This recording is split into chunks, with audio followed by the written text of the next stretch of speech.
Ils disaient qu'ils me voulaient là-bas. Me juraient que ce ne serait pas pareil sans moi. Prends l'avion, mamie, ils ont dit. On veut que tu sois là pour la Toussaint. Alors, je l'ai fait. J'ai emballé mon plat à tarte. J'ai emballé mon gilet. J'ai emballé chaque gramme de douceur qu'il me restait. Et puis j'ai attendu. J'étais à la porte 3A de l'aéroport de Paris-Charles de Gaulle, debout sous le panneau des arrivées, ma valise à roulettes à côté de moi, mon manteau soigneusement plié sur un bras. Les gens s'agitaient, passant avec des fleurs, des ballons, des enfants tenant des pancartes. Certains s'étreignaient, d'autres pleuraient. Tous étaient attendus. Moi, j'étais là comme un colis égaré. Le vol avait atterri il y a 42 minutes. J'avais vérifié 2 fois. J'avais aussi relu le texto de ma belle-fille 3 fois. On arrive. Les enfants sont impatients de te voir. Suivi d'un emoji cœur. J'avais répondu. Le vol atterrit à 15h10. Hâte de tous vous serrer dans mes bras. Pas de réponse. Je gardais mon manteau plié parce qu'il faisait chaud à l'intérieur. Je ne m'asseyais pas parce que j'avais l'impression que si je m'asseyais, j'abandonnerais. Je céderais. Je ne voulais pas avoir l'air d'une femme qu'on avait oubliée. À un moment donné, mon téléphone a vibré. Pas un appel, pas même un texto, une notification de réseau social. Mon cœur s'est mis à battre plus vite. Non pas que ces choses m'importent, mais parfois, c'est là que ma famille poste des photos avant de se souvenir de m'appeler. J'ai ouvert l'application. Ils étaient là. Tous. Mon fils Grégoire avec le pull marine que je lui avais envoyé l'année dernière. Sa femme Mélina, grand sourire et allée comme toujours. Les enfants, Elliot et Chloé, attroupés autour d'une table avec des bougies, une dinde, de la purée. Une tarte qui n'était pas la mienne. Tous levant leurs verres pour trinquer. La légende, maison comble, cœur rempli. Joyeuse Toussaint de la part de notre famille. Mes yeux ont balayé l'image une fois de plus. Il n'y avait pas d'erreur. Il n'y avait pas de place pour moi à cette table. Je n'ai pas pleuré. Pas à ce moment-là. J'ai simplement fait demi-tour, enfilé mon manteau et commencé à sortir du terminal, dépassant les taxis, les panneaux des navettes. Je ne savais pas où j'allais, mais je savais une chose. Je n'allais pas attendre qu'ils se souviennent de moi. 3 jours avant mon vol, Grégoire avait appelé. Cela seul aurait dû me mettre la puce à l'oreille. Mon fils n'appelle pas souvent. Sauf pour un anniversaire, une facture, ou une raison précise. Mais cette fois, sa voix était sirupeuse, faussement enjouée. « Salut maman. Tu as quelque chose de prévu pour la Toussaint ?» Je lui ai dit que je comptais rester à la maison, faire rôtir un petit poulet, peut-être une tarte si mes mains étaient d'accord, et regarder un vieux film. Rien d'extraordinaire, lui ai-je dit. Juste moi et la radio. Il a marqué une pause, comme s'il calculait quelque chose. Eh bien, a-t-il dit, les enfants demandaient après toi. On s'est dit que tu aimerais peut-être venir ici cette année. Tout le monde sera là. Ce ne serait pas pareil sans toi. Cette phrase, ce ne serait pas pareil sans toi. Elle m'a touchée. Il y a longtemps que je ne m'étais pas sentie vraiment désirée quelque part. Nécessaire, oui. Sollicitée, oui. On comptait sur moi, oui. Mais désirée, non. Il y a une différence. Alors, j'ai dit oui. J'ai dit que je trouverais un vol. Grégoire n'a pas proposé de le réserver ou de me le rembourser, et je n'ai pas demandé. J'avais encore l'enveloppe avec l'argent de Noël que j'avais mis de côté pour les urgences. J'ai pensé que cela en était une. Après avoir raccroché, j'ai fixé le téléphone un moment, les doigts encore crispés. J'ai essayé de me souvenir de la dernière fois où je m'étais sentie enthousiaste. Pas inquiète, ni anxieuse, ni obligée, juste sincèrement enthousiaste. La dernière fois que quelqu'un m'avait invité sans y joindre une requête, cela faisait des années. J'ai réservé le billet ce soir-là, trouvé un vol direct en promotion. J'ai même payé les 12 € supplémentaires pour choisir un siège avec plus d'espace pour les jambes. Bête, peut-être, mais je me suis dit que si je devais traverser la moitié du pays, autant le faire avec un peu de confort. Le lendemain, je suis allée faire des courses. Pas seulement pour les cadeaux, cependant. J'ai bien pris 2 livres pour les enfants et une boîte de truffes au chocolat noir que Mélina aimait autrefois. Non, je me suis aussi acheté quelque chose pour moi. Un nouveau gilet, bleu marine, en laine douce. Le genre qui tombe juste comme il faut sur les hanches et vous donne l'impression que, peut-être, vous avez votre place sur la photo, vous aussi. J'ai fait ma valise 3 jours à l'avance. J'ai vérifié la météo à Paris, réglé mon chauffage au minimum, sorti les poubelles en avance. Je n'ai pas dit à mon club de belote que je partais. Elle n'aurait fait que poser trop de questions. Et peut-être qu'une partie de moi ne voulait pas me porter la poisse. Cela faisait si longtemps que quelqu'un n'avait pas dit « Viens, on te veut ici ». J'ai pris l'avion le matin de la Toussaint. L'aéroport était bondé, plein de gens avec des valises à roulettes, des écouteurs, des oreillers en forme d'animaux. J'ai souri à un bébé de l'autre côté de l'allée, échangé un regard avec une autre femme âgée qui lisait un livre de poche. Toutes les deux avec nos mains sur nos genoux, toutes les deux avec nos histoires inexprimées. Quand l'avion a atterri, j'ai lissé ma jupe et balayé les miettes sur mes genoux. J'avais mis mes belles chaussures, les noires avec un tout petit talon. Je voulais avoir l'air du genre de femme que l'on invite. Et j'y ai cru, jusqu'à ce que ce ne soit plus le cas. Le trajet de la récupération des bagages à la sortie m'a semblé plus long que d'habitude. Peut-être à cause du poids de la valise. Peut-être à cause du poids de toute autre chose. J'ai fait rouler ma valise devant les kiosques à café, les familles qui se retrouvaient, la jeune femme pleurant de joie dans les bras de son petit ami. Je ne me sentais pas amère à ce moment-là, juste déplacée, comme si quelqu'un avait mis ma vie sur pause pendant que le reste du monde continuait d'avancer. Dehors, le ciel était gris, avec cette lumière terne de la banlieue parisienne qui rend même l'air lourd. Mon téléphone était toujours silencieux. Pas de texto, pas d'appel manqué. J'ai de nouveau regardé l'heure. 15h54, le dîner de la Toussaint ne commencerait probablement pas avant 19 ou 20h. Peut-être qu'ils étaient occupés. Peut-être que les enfants étaient turbulents, ou que le rôti avait besoin d'être arrosé. Il y avait une douzaine de raisons, toutes inoffensives. Mais même les raisons inoffensives piquent quand on est seul aux arrivées. J'ai attendu sur le trottoir encore 20 minutes avant que mes genoux ne commencent à protester. Je me suis assise sur un banc. J'ai regardé des inconnus monter dans des voitures qui connaissaient leur nom. J'ai regardé une femme en doudoune apporter à sa belle-mère un chocolat chaud et un câlin. La belle-mère avait l'air plus âgée que moi. Ce câlin, bref, serré, réel, a atterri en plein dans le creux de ma poitrine. À un moment, j'ai essayé d'appeler. Grégoire n'a pas décroché. J'ai laissé un message. J'ai dit que j'avais atterri. Que j'étais au point de rendez-vous habituel devant la porte B, sous le panneau avec l'avion. J'ai dit que j'espérais que tout allait bien et que j'attendrais encore un peu. Mais je savais déjà.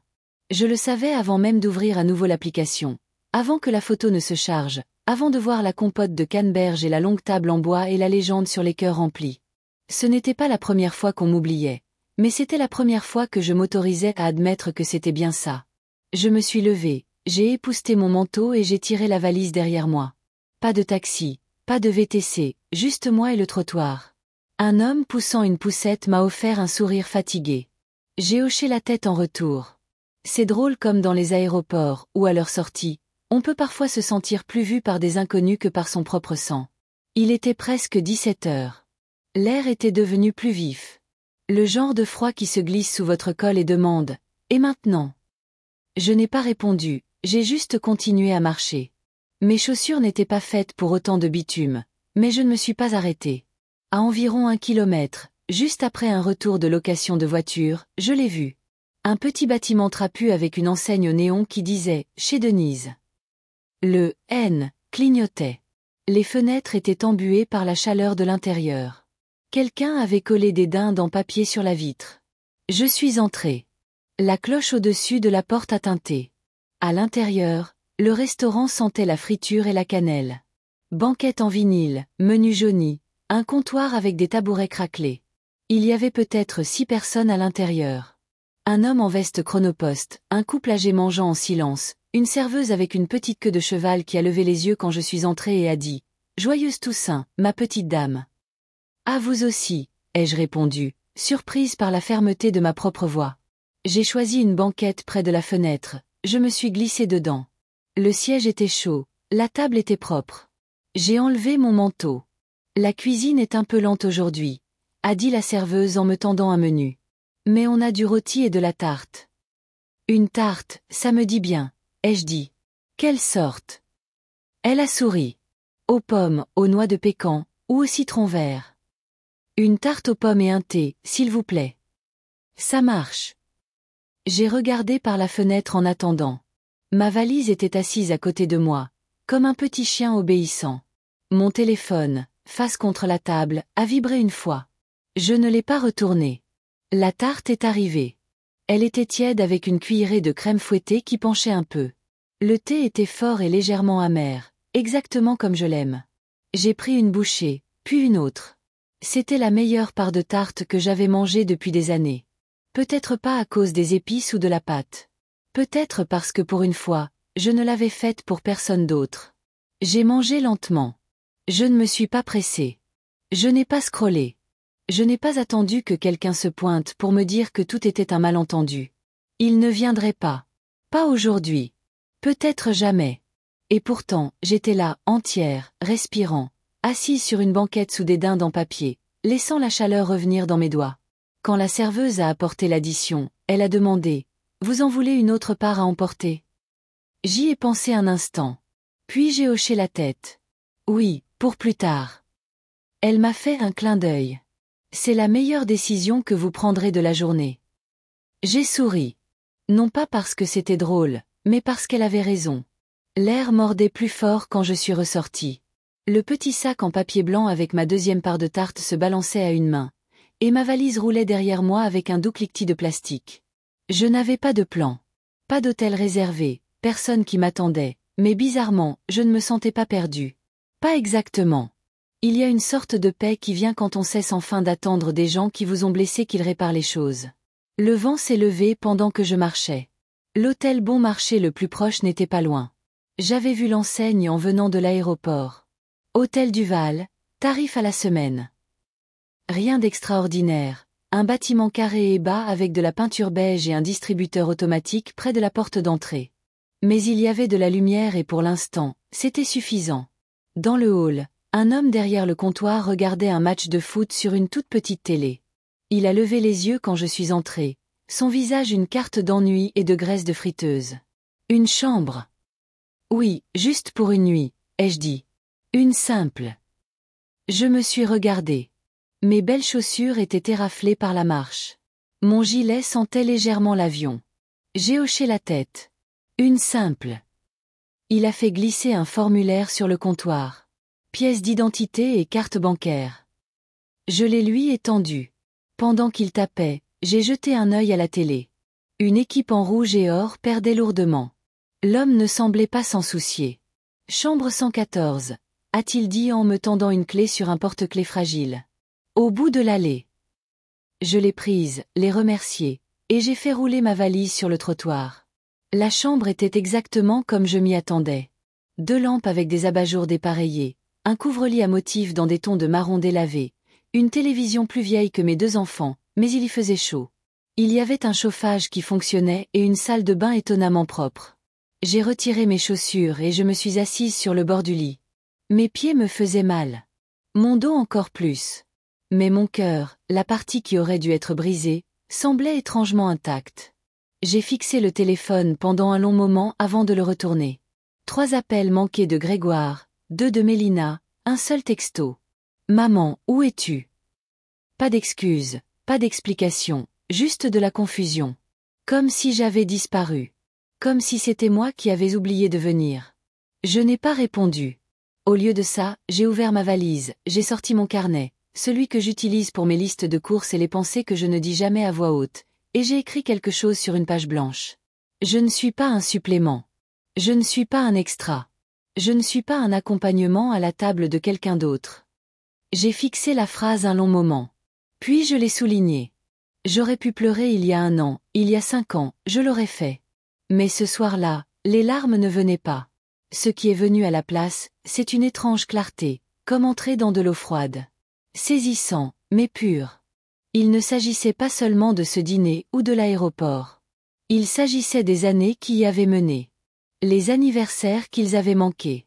Les messages vocaux restés sans réponse. Les invitations de dernière minute qui sonnaient toujours comme des obligations, jamais comme de la joie. Je me suis souvenu de Noël il y a 2 ans, quand Mélina avait appelé et dit « On adorerait t'avoir si ce n'est pas trop compliqué pour toi de venir. » Cette pause dans sa voix, la façon dont elle a dit « si ». J'ai fait un jambon. J'ai pris le bus. Je me suis souvenu des 40 ans de Grégoire. Je lui avais envoyé un portefeuille en cuir avec ses initiales gravées. Il avait répondu par un texto de groupe qui disait « Merci à tous pour les cadeaux. Je me suis souvenu de la pièce de théâtre de Chloé, comment j'avais trouvé le direct en ligne moi-même et l'avais regardé sur mon petit ordinateur portable avec un verre de vin et une boule dans la gorge. Elle ne savait pas que je regardais. Personne n'en a parlé. Et pourtant, j'ai continué à être présente. Jusqu'à aujourd'hui. Peut-être qu'il faut se retrouver seul sur un trottoir dans une autre ville pour voir la forme de ce qui a toujours été là. Je ne faisais pas partie de leur vie. J'étais un accessoire, une commodité, un bouche-trou pour quand ils avaient besoin de se souvenir de leur meilleure version d'eux-mêmes. J'ai regardé autour de moi dans la chambre de l'hôtel, laide, honnête, fonctionnelle. C'était l'endroit le plus honnête où j'avais été depuis des années. Je me suis levée, je me suis préparé une tasse de thé d'hôtel avec la machine à café en plastique, et je me suis assise en tailleur sur le lit avec ma deuxième part de tarte. Pas d'assiette en porcelaine, pas de serviette en lin, juste un sac en papier blanc et une fourchette en plastique. Et pourtant, elle avait le goût de quelque chose que j'avais mérité. Le plafond de la chambre d'hôtel avait une fine fissure qui courait au-dessus du lit comme une carte routière. Je l'ai fixée tandis que le chauffage haletait et tout sautait. Dehors, j'entendais le vent gratter le bardage et le grondement occasionnel d'un moteur sur l'autoroute voisine. Un homme de chambre plus loin toussait, une toux profonde, grasse, misérable. Quelque part, une chasse d'eau s'est déclenchée. Ce n'était pas une nuit paisible, mais c'était une nuit honnête. Vers 2 heures du matin, je me suis finalement endormie, la couverture rêche remontée jusqu'au menton, mon carnet toujours ouvert sur la table de nuit. J'ai dormi dans les vêtements avec lesquels j'étais arrivée, trop fatiguée pour me changer, trop lasse pour défaire à nouveau ma valise. Le matin, je me suis réveillée avant le soleil. C'est une habitude que je n'ai jamais perdue. Même à la retraite, mon corps insiste pour être utile dès 6 heures. J'ai préparé une autre tasse de café insipide avec la machine de la chambre et j'ai regardé le ciel s'éclaircir à travers les stores. La tarte était finie. Le thé aussi. Mais le calme est resté. À 7h12, mon téléphone a vibré. Maman, je suis vraiment désolée. Il y a eu une confusion pour venir te chercher. On pensait que ton vol était demain.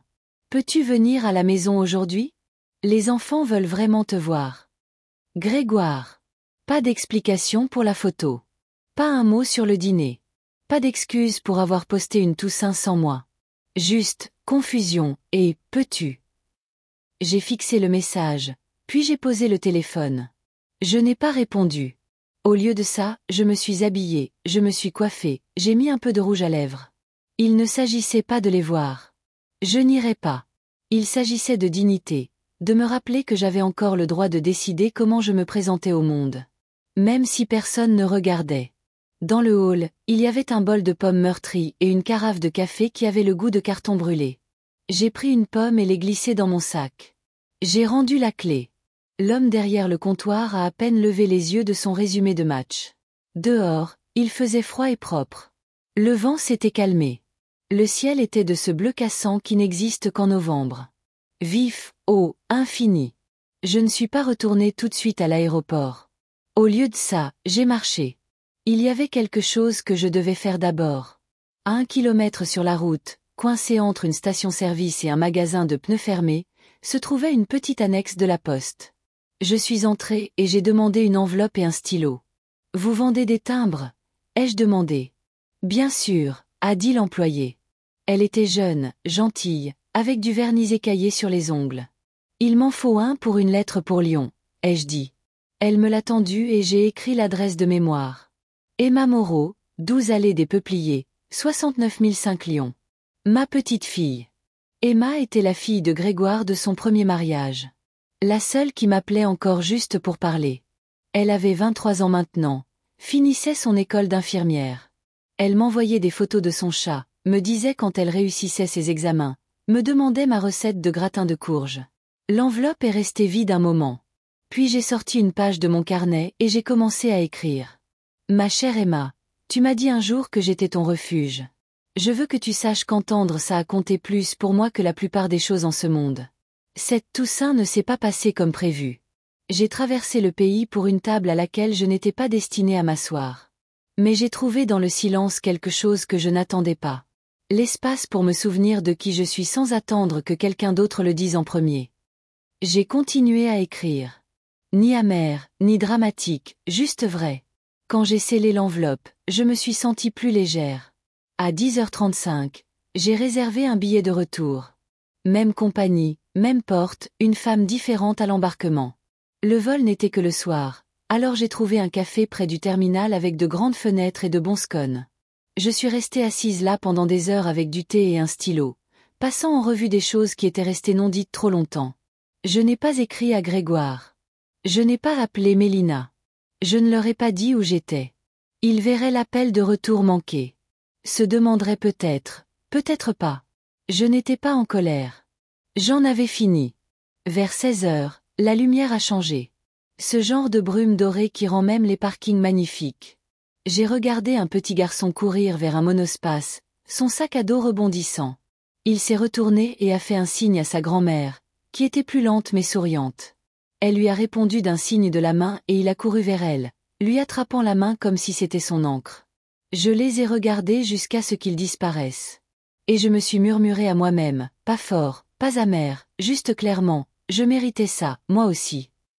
L'avion du retour n'était qu'à moitié plein. Une bénédiction, vraiment. J'avais toute une rangée pour moi. Le siège près du hublot était froid quand je me suis assise, et je l'ai laissé ainsi. Je n'ai pas pris la peine de plier mon manteau ou de lisser la ceinture de sécurité sur mes genoux tout de suite. Pour la première fois depuis longtemps, je n'ai pas ressenti le besoin de me faire présentable pour le confort de quelqu'un d'autre.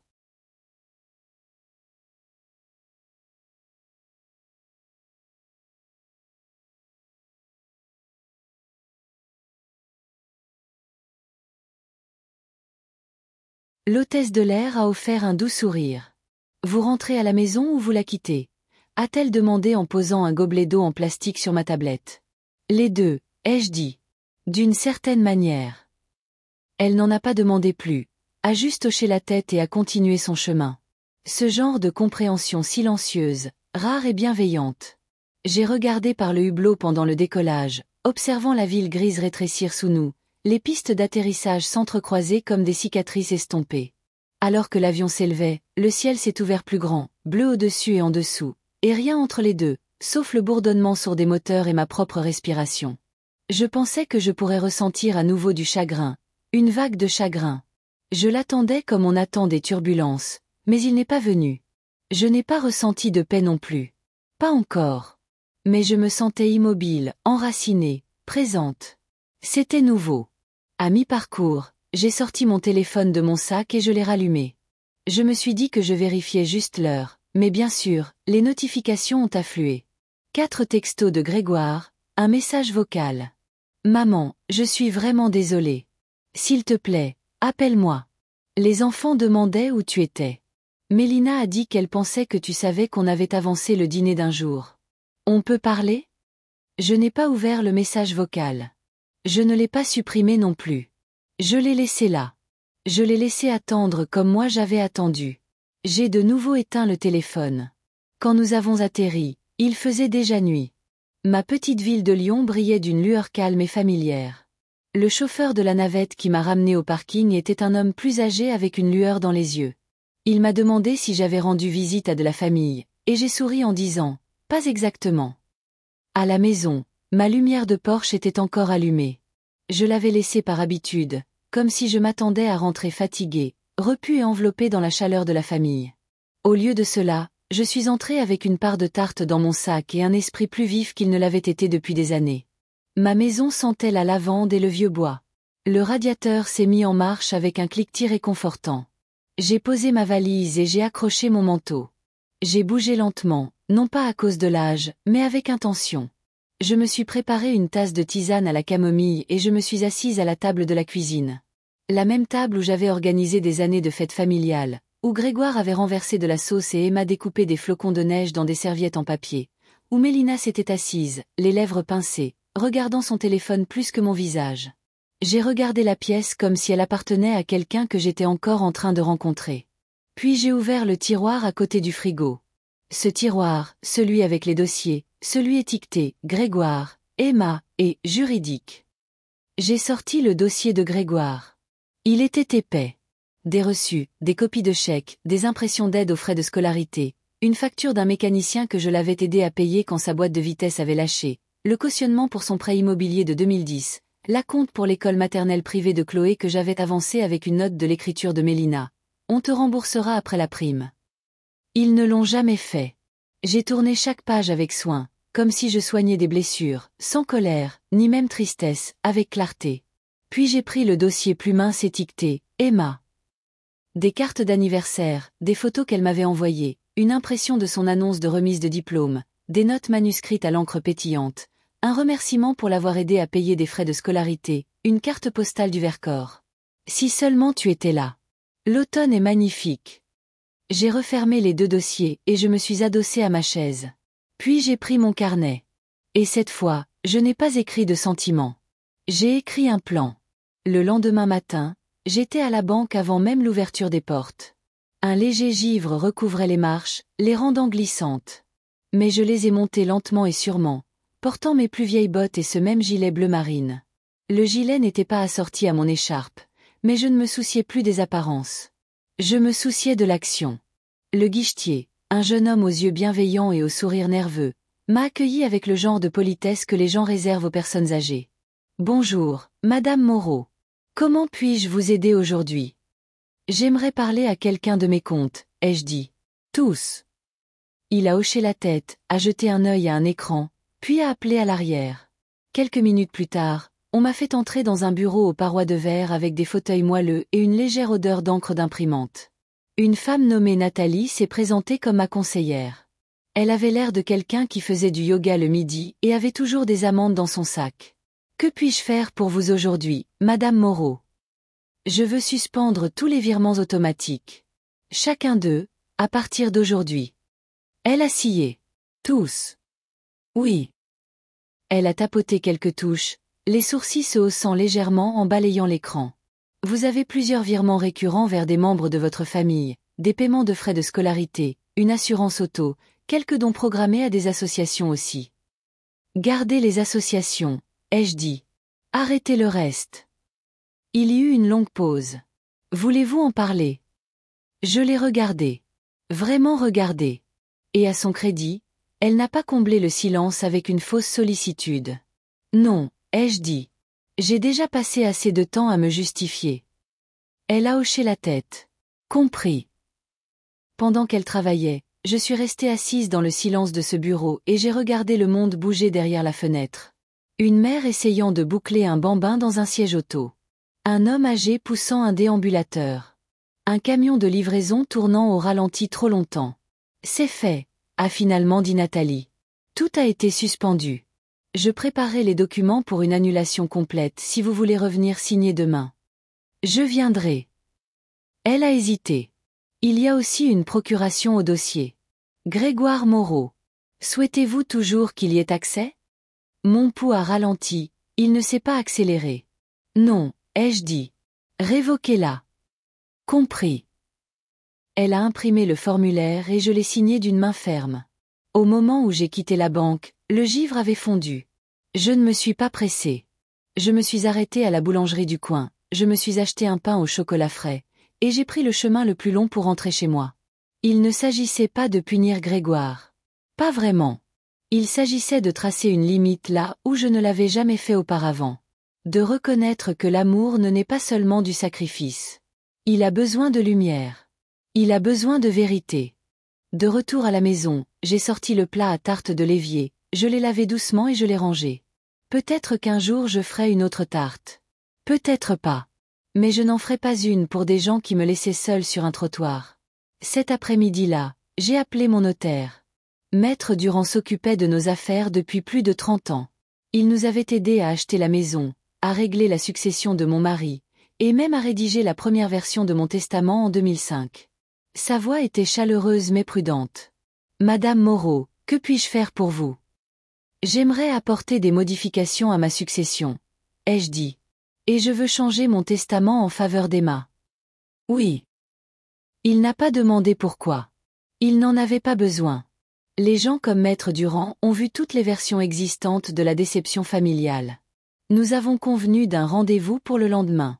Quand j'ai raccroché, je n'ai ressenti ni triomphe, ni victoire, juste de la clarté. Cette nuit-là, je me suis assise sur le porche avec une couverture sur les épaules et un thé refroidissant sur la balustrade. Quelques voisins sont passés. L'un a fait un signe, l'autre non. La rue était calme et je me sentais, non pas bien, non pas guérie, mais stable, comme si j'avais enfin cessé de frapper à une porte qui n'allait jamais s'ouvrir. Le lendemain matin, le ciel était doux et bas, ce gris pâle d'hiver qui enveloppe les maisons comme de la gaze. Je me suis habillée lentement, non pas parce que j'étais fatiguée, mais parce que je ne voulais pas précipiter ce qui allait suivre. À 9 heures précises, j'étais dans l'étude de Maître Durand, un petit bâtiment à 2 étages avec des volets verts et une salle d'attente qui sentait légèrement le vieux papier et la cire. Les mêmes photos encadrées d'or étaient suspendues là où elles avaient toujours été. Ses enfants, son bateau, son bulldog avec un bonnet de Père Noël. Il s'est levé quand je suis entrée, toujours aussi poli qu'il y a 20 ans. « Madame Moreau », a-t-il dit en tendant la main. « Content de vous voir. »« Et vous de même, Maître Durand. » Nous nous sommes assis dans son bureau. Même fauteuil en cuir, même horloge murale au tic-tac régulier, même pile de formulaires sur son bureau, bien que maintenant ses lunettes de lecture soient plus épaisses et sa moustache soit passée du poivre et sel au blanc-neige. « Qu'est-ce qu'on change aujourd'hui » a-t-il demandé doucement. « Mon testament, ai-je dit. Tout ce que je possède, chaque centime, chaque actif, je veux que ce soit protégé. Et je veux que tout revienne à Emma. Seulement Emma. » Il n'a pas scié, a juste hoché la tête et a sorti un bloc-notes. « Je suppose que nous retirons Grégoire et Mélina. » Oui. Ils ont eu assez de moi. Plus qu'assez. Il a levé les yeux à cette remarque, mais n'a pas commenté. « Je veux que ce soit blindé. » Ai-je continué. Pas de porte dérobée, pas de faille. Emma est la légataire universelle. Elle aura tout quand je ne serai plus là. Et d'ici là, je veux mettre en place une assurance vie pour elle, pour ses études, son logement, sa santé, ou les urgences. Je déciderai de ce qui constitue une urgence. Maître Durand a souri un peu. Vous avez bien réfléchi à tout ça. Oui. Et votre maison, votre plan d'épargne retraite, les livrets, tout. Si mon nom est dessus, ça doit aller à Emma, via le testament et l'assurance vie. Compris. Et vous souhaitez conserver le contrôle total de votre vivant. Bien sûr. Exactement. Il s'est adossé. Emma est une bonne fille. Elle l'a toujours été. J'ai senti quelque chose se serrer dans ma gorge. C'est la seule qui me voit encore comme une personne, pas comme un portefeuille. Maître Durand n'a pas sourcillé à l'amertume dans ma voix. Alors, assurons-nous que vos volontés soient respectées. Pendant l'heure qui a suivi, nous avons examiné chaque point. Il posait des questions. Je donnais des réponses fermes. Fini l'incertitude. Fini le bénéfice du doute. Quand nous sommes arrivés à la fin, il a rassemblé les papiers dans un dossier et m'a regardé avec quelque chose qui ressemblait à de l'admiration. J'aurai la version finale prête dans quelques jours, a-t-il dit. Nous la ferons signer officiellement et ce sera fait. Merci, ai-je dit, et je le pensais. Dehors, l'air était devenu vif. J'ai marché lentement vers la maison, m'arrêtant une fois pour acheter un petit cyclamen chez le fleuriste. Je ne décorais plus beaucoup, mais je voulais quelque chose de lumineux sur la table de la cuisine, quelque chose de vivant. Au moment où j'ai franchi la porte, le téléphone a sonné. Je n'ai pas reconnu le numéro, mais j'ai répondu quand même. Mamie. C'était Emma. Sa voix, haletante, nerveuse, chaleureuse. J'ai reçu ta lettre. Je me suis assise à la table de la cuisine. Ah oui. Je ne savais pas ce qui s'était passé. Papa et Mélina ont dit que tu avais annulé ton vol à la dernière minute. Ils ont fait comme si tu avais juste changé d'avis. Bien sûr. J'étais là, ai-je dit doucement. J'ai atterri. J'ai attendu. J'ai vu les photos. Emma est restée silencieuse. Je suis tellement désolée, a-t-elle murmuré. Je n'en avais aucune idée. Je sais, ma chérie. Ce n'est pas de ta faute. J'aurais dû appeler. J'aurais dû vérifier. Tu ne savais pas. Ce n'est pas toi qui as fait ce choix. Elle a reniflé à l'autre bout du fil. Tu m'as tellement manqué ce jour-là. Ça ne semblait pas juste sans toi. Pour la première fois depuis l'aéroport, des larmes me sont montées aux yeux. Mais elles ne sont pas tombées. Pas cette fois. Merci, ai-je dit. Ça compte plus que tu ne peux l'imaginer. Il y eut un silence entre nous. Pas gênant, juste plein. Mamie, dit-elle finalement. Je peux venir te voir le week-end prochain? J'ai une pause dans mes cours. Je prendrai le train. Mon cœur s'est épanoui avec quelque chose de doux et de douloureux. Bien sûr, ai-je dit. La chambre d'amis est prête. J'apporterai l'échiquier, a-t-elle dit. Tu joues toujours. Je n'ai jamais arrêté. Nous avons raccroché quelques minutes plus tard. Je suis restée assise là, à la table, la main encore posée sur le téléphone. Pour une fois, je ne me sentais pas oubliée. Je ne me sentais pas invisible. Je me sentais vue. Ce samedi-là, juste après-midi, j'étais à la gare dans mon manteau le plus chaud, regardant les passagers descendre du TGV de 11h37 en provenance de Paris. Le quai sentait le diesel et la vieille pluie. Je serrais le sac en papier dans mes mains, un sandwich et une pomme, au cas où elle aurait oublié de manger. Et puis elle était là. Emma est descendue du train, vêtue d'un sweat à capuche trop grand et d'un jean, ses boucles sombres rentrées sous un bonnet, un sac en toile usé en bandoulière. Elle avait l'air plus âgée que la dernière fois que je l'avais vue, plus affirmée. Mais quand elle m'a repéré, son visage s'est illuminé de quelque chose de pur et d'incontestable. Elle s'est précipitée et m'a serré dans ses bras comme si sa vie en dépendait. C'était aussi simple que ça. Pas de questions, pas d'excuses, pas de tension dans l'air entre nous. Juste ses bras autour de moi, serrés et réels. « Salut mamie », a-t-elle murmuré dans mon épaule. « Salut ma puce », ai-je dit. « Tu es là ». Nous avons roulé en silence pendant un moment. Elle regardait les rues comme si elle essayait de les mémoriser à nouveau. Je conduisais lentement, prudemment, la laissant s'imprégner de l'atmosphère. Le quartier n'avait pas beaucoup changé, mais il semblait différent avec elle à mes côtés. De retour à la maison, j'ai préparé du thé pendant qu'elle posait son sac dans la chambre d'amis. Elle est revenue avec cette aisance familière de quelqu'un qui appartient à l'endroit, se blottissant dans le coin du canapé comme si elle n'était jamais partie. L'échiquier attendait sur la table basse. Nous avons joué une partie. Elle a gagné. Puis nous en avons joué une autre. J'ai gagné celle-là. À la loyale. Plus tard, nous nous sommes assises à la table de la cuisine, toutes deux sirotant nos tasses de thé. Le cyclamen que j'avais acheté plus tôt cette semaine était au milieu, toujours rouge, toujours vivant. J'ai relu ta lettre dans le train, dit-elle en traçant le bord de sa tasse. Je ne t'avais jamais vu écrire comme ça avant. Je n'en avais jamais eu besoin, ai-je dit. Avant, je pensais que le silence était une forme de grâce, mais dernièrement, je pense que ça m'a juste rendu facile à ignorer. Emma a levé les yeux vers moi. Je ne t'ai jamais ignoré. Je sais. Elle a hésité. Papa ne sait pas que je suis ici. Je m'en doutais. Il a appelé il y a quelques jours, m'a demandé s'il t'avait vu depuis la Toussaint. Je n'ai pas menti. J'ai juste dit que nous n'avions pas encore parlé. C'était gentil.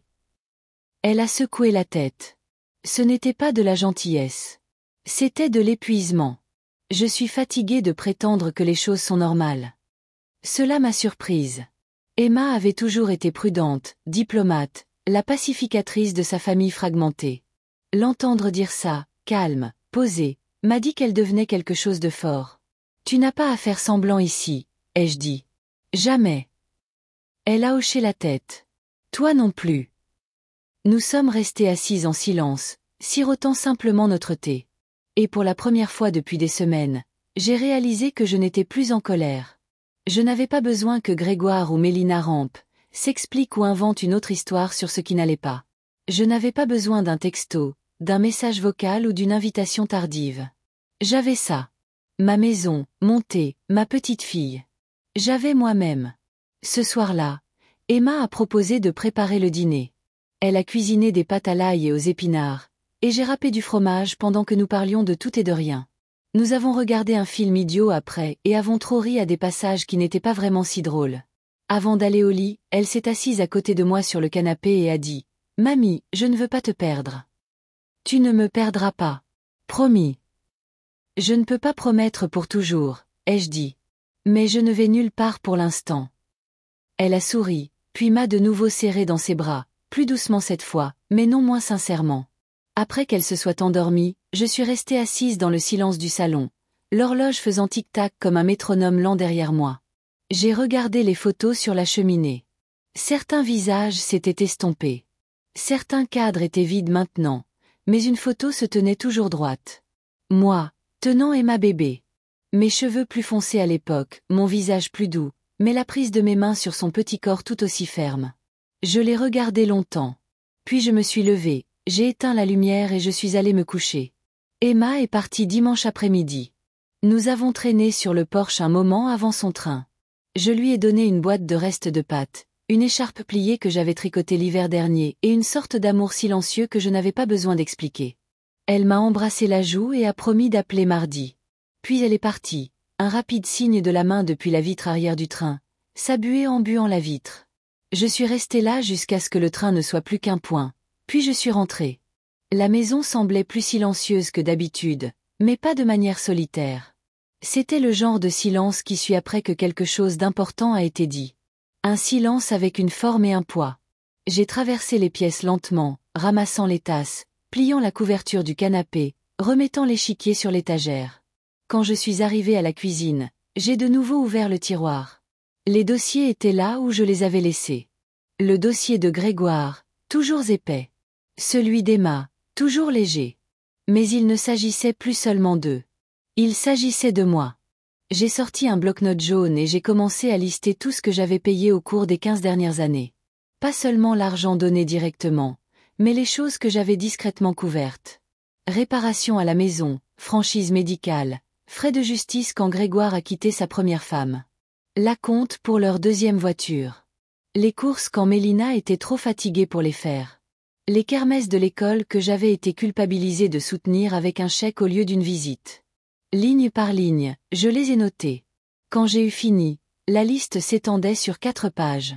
C'était étrange. Je ne m'étais pas considérée comme généreuse, juste utile, fiable. Quelqu'un qui aidait parce que c'est ce que font les mères. C'est ce que je faisais.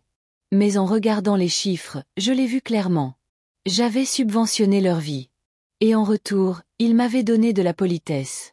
Des anniversaires creux, des sourires fatigués, une chaise près du porte-manteau quand il n'y avait plus de place à la table principale. Je n'étais pas en colère. Pas vraiment. J'en avais juste fini. À 15h17, mon téléphone a sonné. Le nom de Grégoire sur l'écran. Je n'ai pas décroché. 1 minute plus tard, un message vocal, puis un texto. Salut maman. Je prends juste de tes nouvelles. J'espère que tout va bien. Dis-moi quand tu es libre pour qu'on parle. Pas d'urgence, pas de détails, juste un vague coup de coude, comme si rien ne s'était passé, comme s'il ne m'avait pas laissé sur un trottoir dans une autre ville pendant qu'il découpait la dinde et prenait des photos de famille dont je n'étais pas censée faire partie. J'ai supprimé le message vocal sans l'écouter. Le texto, je l'ai laissé non lu. Cette nuit-là, j'ai allumé une bougie. Ce n'était pas pour une occasion spéciale, juste pour le calme, pour le silence de la maison, et la façon dont la lumière attrapait le bord du comptoir de la cuisine. Je me suis versé un verre de vin, une des bonnes bouteilles que je gardais pour une vraie fête. J'ai mis un seul couvert à table, j'ai réchauffé un bol de soupe restante, et je me suis assise. Sans faire défiler, sans attendre, sans espérer que le téléphone sonne. Je me suis assise dans ma propre vie. Plus tard, avant de me coucher, j'ai ouvert mes emails, trouvé le dossier étiqueté « Voyage ». En bas se trouvait le reçu de mon vol de la Toussaint. Aller-retour, effectué. Je me le suis transféré, puis j'ai ajouté une note dans l'objet. Preuve de départ et de retour. Pas de sauvetage, pas de retrouvailles, juste moi. Je ne l'ai envoyé à personne d'autre. Je n'en avais pas besoin. Le lendemain matin, j'ai de nouveau appelé Maître Durand. J'ai réfléchi, lui ai-je dit. Je veux ajouter une clause à mon testament. Bien sûr, a-t-il dit. À quoi pensez-vous? Je veux qu'Emma soit l'unique exécutrice testamentaire, mais je veux aussi qu'une lettre y soit jointe. Pas une lettre légale, une lettre personnelle. Vous pouvez inclure une déclaration d'intention, a-t-il dit. Cela ne changera pas la légalité, mais cela peut expliquer vos raisons. Bien. Alors je vais l'écrire. Ce même matin, je me suis assise et j'ai commencé. À celui ou celle qui lira ceci après mon départ. Si vous vous demandez pourquoi les choses ont été réparties de cette manière, laissez-moi le dire clairement. Ce n'est pas une punition. C'est de l'honnêteté. J'ai passé ma vie à donner en silence, de manière constante. Mais l'amour sans respect n'est pas de l'amour. La présence sans attention n'est pas une famille. J'ai choisi la seule personne qui m'a vue avant que je ne disparaisse. Je n'ai pas fini la lettre ce jour-là. Je n'avais pas besoin de me presser. Certaines choses méritent d'être écrites lentement. Mardi est arrivé et passé sans appel d'Emma. Non pas parce qu'elle avait oublié, mais parce que nous en avions convenu. Elle avait des stages cette semaine-là et ne voulait pas être distraite. J'appellerai vendredi, avait-elle dit. Après mon service, même heure. Je lui faisais confiance. Ce matin-là, cependant, quelqu'un d'autre a appelé. Mélina. Son nom s'est allumé sur mon écran comme un signal d'alarme. Des lettres vives et un mauvais timing. J'ai laissé sonner. Puis, 30 secondes plus tard, le texto est arrivé. Bonjour Irène. J'espère que tu vas bien. Grégoire a mentionné que tu étais difficile à joindre ces derniers temps. Il faudrait qu'on se voie bientôt. Pas de ponctuation là où ça comptait. Pas de chaleur là où il en fallait. Qu'on se voit. Nous n'étions pas d'anciennes collègues. Nous n'étions pas des voisines qui s'empruntaient du sucre une fois. J'étais sa belle-mère depuis près de 15 ans. Je l'avais aidée à trouver son premier vrai travail après la naissance de Chloé. Je lui avais envoyé des paniers garnis quand elle s'était fait opérer de la vésicule biliaire. J'avais payé les fleurs pour l'enterrement de sa mère quand leur budget était trop serré. Qu'on se voit. J'ai posé le téléphone sans répondre. Plus tard dans l'après-midi, comme par hasard, un autre message est arrivé. Celui-ci de Grégoire. Maman. Mélina a essayé d'appeler. On commence à s'inquiéter. Peux-tu juste nous dire que tu vas bien? L'ironie de la chose. Il m'avait laissé à un aéroport, mais maintenant il s'inquiétait. Pas quand j'attendais avec ma valise sans personne pour venir me chercher. Pas quand je marchais vers un restaurant les doigts gelés. Pas quand ils ont posté une photo qui disait « Tout le monde », les bras les uns autour des autres et pas de siège pour moi. Mais maintenant, quand le silence leur faisait écho, ils paniquaient. Le silence est puissant.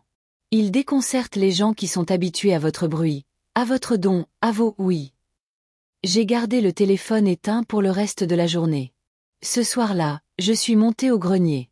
Pas pour une raison dramatique, juste pour trouver un vieux livre de recettes qu'Emma avait demandé un jour, celui avec ma recette de crumble aux pommes griffonnées dans la marge. Je n'y étais pas montée depuis des années. Les boîtes sentaient la poussière et le vieux pain, et l'isolant s'enroulait comme du papier oublié. Dans une boîte étiquetée 1990 à 2005, j'ai trouvé le livre et en dessous, des lettres, des dizaines. Des cartes de Grégoire adolescent. Des dessins d'Emma enfant. Des mots de remerciement d'amis et de cousins partis depuis longtemps. Une photo de mon mari dans son costume du dimanche, tenant une tarte à la citrouille comme si c'était un trophée. Je me suis assise par terre, en tailleur, et j'ai laissé le passé reposer sur mes genoux. Tant de morceaux de moi que j'avais rangés pour faire de la place aux autres. J'ai pensé à Grégoire petit garçon. Comment il insistait pour dormir la tête contre ma poitrine parce que « ton cœur est plus fort que la pluie ». Comment il pleurait si je partais trop tôt au travail. Comment je lui avais appris à faire ses lacets avec 2 boucles au lieu d'une parce que ça avait plus de sens pour lui. Je l'avais aimé si complètement, un jour. Peut-être que je l'aimais encore. Mais l'amour n'excuse pas la négligence. Et le pardon ne signifie pas le retour. Pas toujours. J'ai remis les lettres en place avec soin. J'ai fermé la boîte. Et cette nuit-là, quand la maison était sombre et que le monde était silencieux, j'ai ouvert le carnet et j'ai ajouté 2 lignes de plus à la lettre pour le testament. Je ne voulais pas que mon dernier acte soit poli. Je voulais qu'il soit clair. Emma, tu m'as vu. Non par obligation, non pour ce que je donnais, mais parce que tu as choisi de le faire. C'est ça, la famille. Un choix, du respect, la vérité. Le stylo semblait plus lourd que d'habitude dans ma main, mais j'ai écrit quand même. Le lendemain, je suis allée en ville et je suis allée directement à l'étude du notaire pour signer les documents finaux.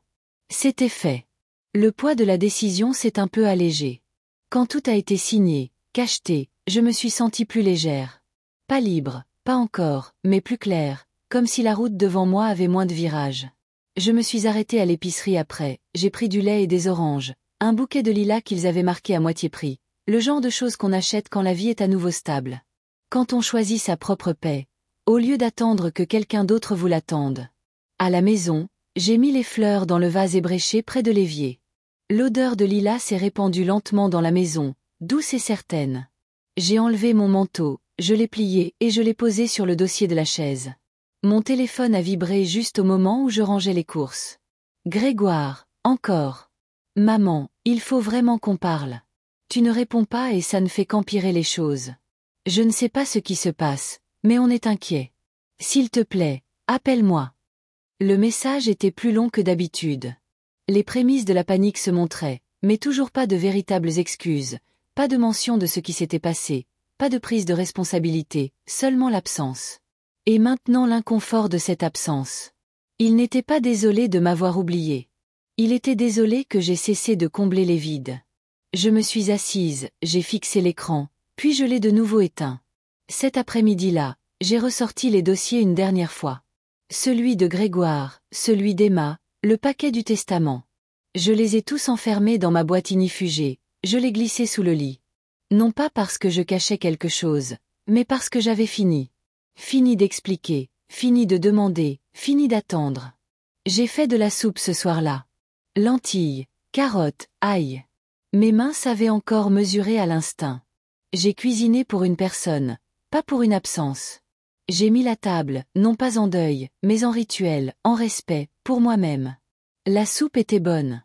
Plus tard, je me suis de nouveau assise sur le porche, enveloppée dans un châle, l'air juste assez vif pour sentir que quelque chose changeait. Et alors que les lampadaires s'allumaient un par un, je me suis souvenu d'un moment auquel je n'avais pas pensé depuis des années. Grégoire avait 10 ans. Il était rentré de l'école avec une lèvre fendue et de la boue sur son jean. Un autre garçon l'avait poussé dans le champ pendant la récréation. Il n'avait pas pleuré, il était juste resté à l'évier, rinçant le sang de ses mains, en disant « C'est bon. Ce n'est rien. » Je m'étais accroupie à côté de lui et j'avais dit « Tu as le droit d'être blessé. Ça ne te rend pas faible. » J'aurais aimé que quelqu'un me dise ça. Parce que j'avais été blessée en silence, constamment, pendant des années, et j'avais laissé faire sans rien dire parce que je pensais que l'endurance était une vertu. Mais ce n'en est pas une. Pas toujours. Parfois, c'est juste un sursis. Parfois, c'est juste le coup du silence. J'ai siroté monte et lentement, j'ai laissé la nuit s'installer. Les fleurs dans la cuisine se balançaient légèrement dans un courant d'air, une tache de violet dans le noir. Quelque part dans la rue, un chien a aboyé. Une voiture s'est garée dans une allée. Quelqu'un a ri, un rire aigu et perçant. Un son d'une autre vie.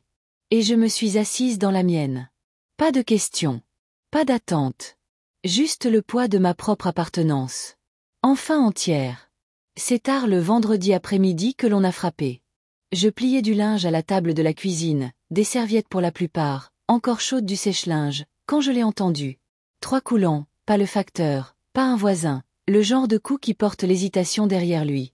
J'ai ouvert la porte et elle était là. Mélina. Ses cheveux étaient trop parfaits, comme s'ils avaient été brossés et laqués dans la voiture. Elle portait des talons trop fins pour nos trottoirs et un grand sac en bandoulière. Son visage portait cette expression soignée que j'avais appris à connaître, mi-inquiétude, mi-performance. « Irène, dit-elle, sa voix presque tendre. On peut parler. » Je n'ai pas répondu tout de suite, je me suis juste écartée et l'ai laissée entrer. Elle a jeté un coup d'œil autour d'elle en entrant, comme si elle s'attendait à de la poussière ou de la négligence. La maison était la même, mais quelque chose dans l'air avait changé. Je le savais, et je pense qu'elle aussi. Je l'ai conduite au salon. Elle ne s'est pas assise avant moi. Elle a posé son sac soigneusement à ses pieds et a joint ses mains sur ses genoux. « Je sais que tu es contrariée, » a-t-elle commencé, son ton déjà travaillé. Et je veux juste dire que toute cette histoire a été un énorme malentendu.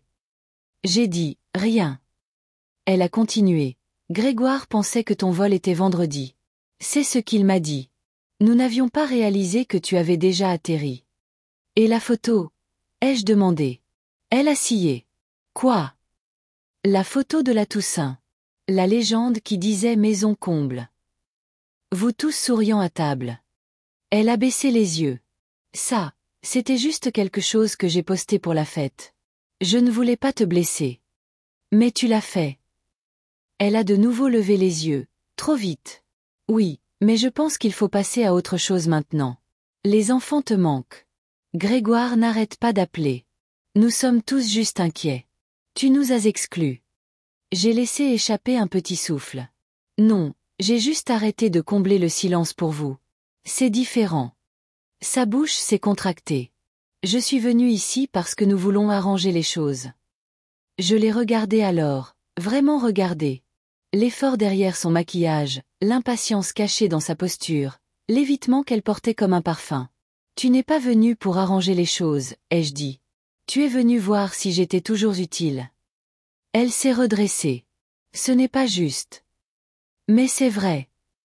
Elle a jeté un coup d'œil vers le couloir comme si Grégoire pouvait apparaître et la sauver de cette conversation. J'ai assez donné, ai-je dit calmement. Plus qu'assez. Et j'ai décidé où va le reste. Ça a attiré son attention. Ses yeux se sont légèrement plissés. Je ne suis pas en colère, ai-je dit.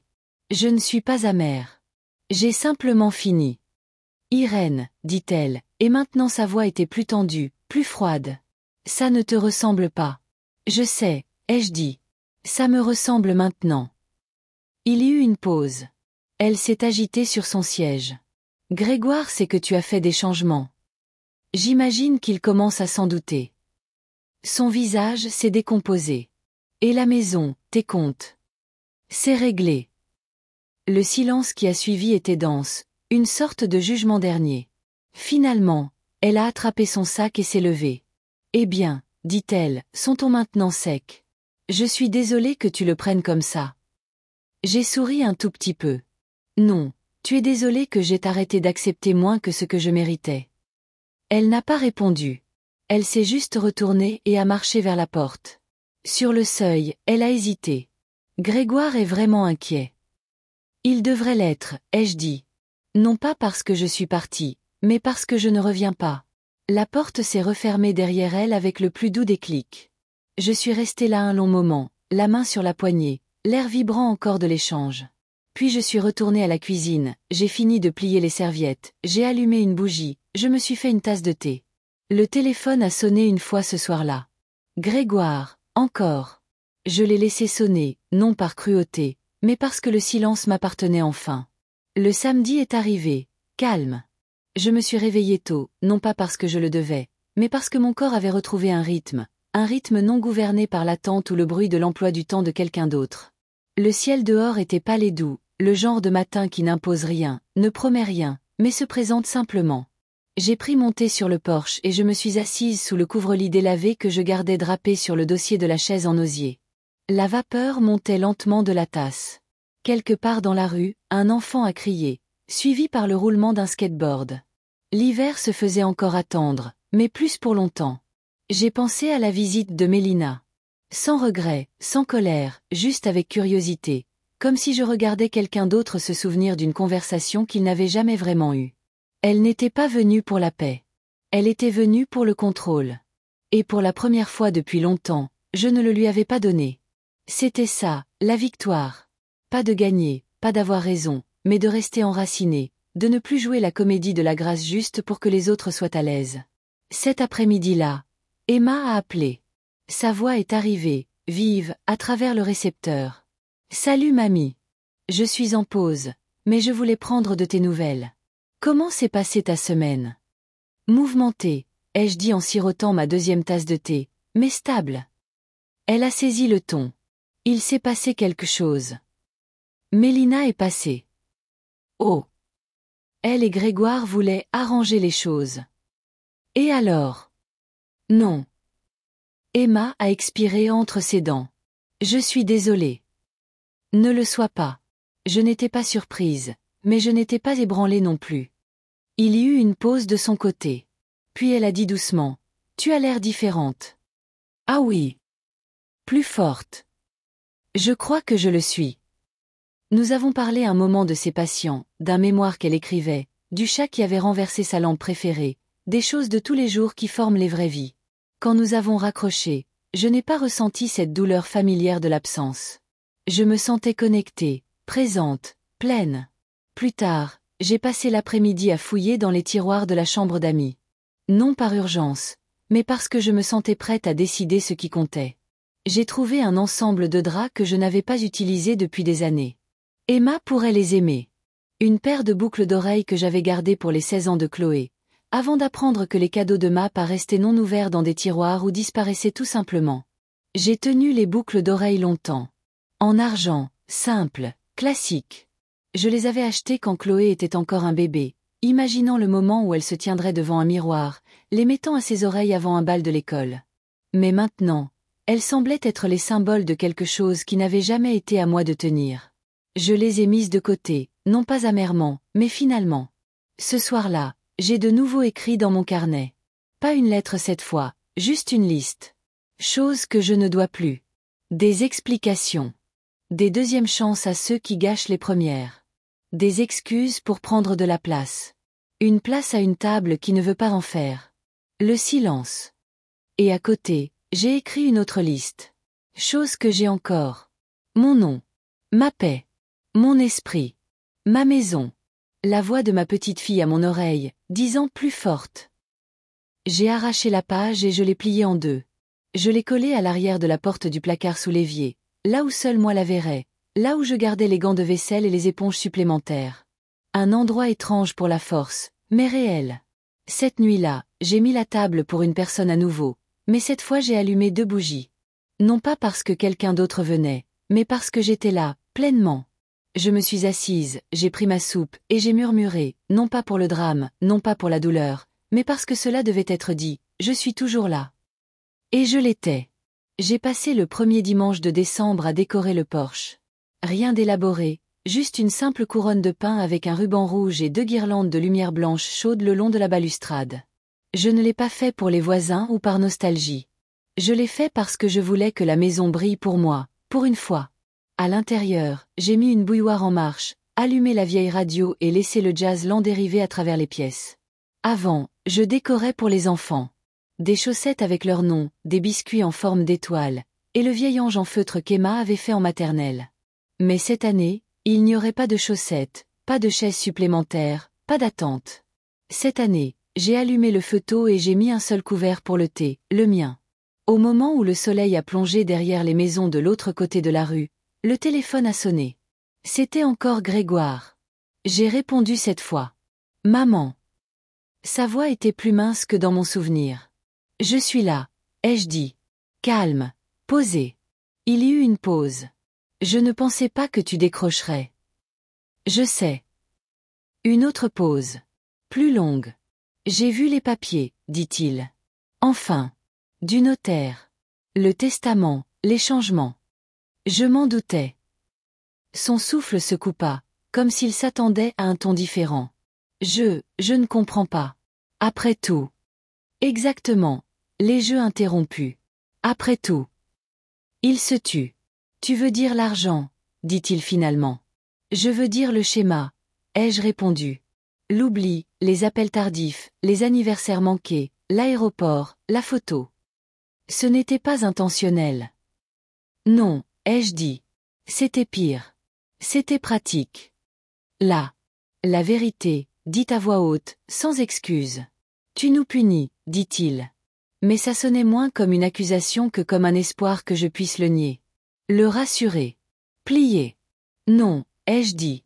Je me libère d'une obligation, de vieille loyauté qui n'allait que dans un sens, de la culpabilité que j'ai portée si longtemps que j'avais oublié ce qu'était la légèreté. Je n'aurais jamais pensé que ça en arriverait là, murmura-t-il. Je sais. Sa voix se brisa. Nous sommes toujours ta famille. Non, Grégoire. J'étais ta famille. Vous n'avez pas été la mienne depuis longtemps. Et sur ce, nous avons terminé. Sans cri, sans résolution, juste avec une vérité dite assez doucement pour résonner pendant des années.